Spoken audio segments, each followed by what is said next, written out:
Businesses have the responsibility to respect human rights. And the only way to do that is if they also respect those who stand up to protect human rights. It's essential for every human to be able to stand up for what we believe in, to stand up for our families, for our lands, for our environment. And when we see those threatened, it is natural to stand up and protect. And that's all that defenders are doing. The risks faced by human rights defenders, campaigners, lawyers, community leaders, Indigenous peoples, they range from all the way from threats to beatings, violence, being taken to court on baseless charges, and all the way to murder.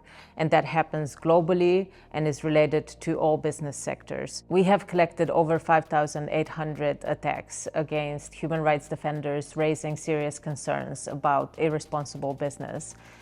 And we know that's just the tip of the iceberg. So the response to all this is not adequate. Out of the hundreds of companies whose policies we studied, only 46 had zero tolerance policies on attacks against defenders in place, and only 9 of those were adequate. We have seen some momentum from governments in terms of policy and laws. However, it's not enough. The violence is continuing.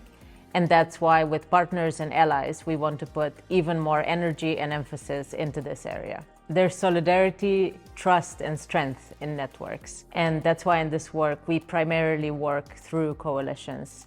That means we're in direct touch with human rights defenders, protection organizations, civil society from around the world, and jointly we develop and escalate messages to companies, investors, governments, and UN. And that's how we address root causes of attacks on defenders and protect defenders. We are now seeing more and more companies finally seeing this as a real risk and starting to address it.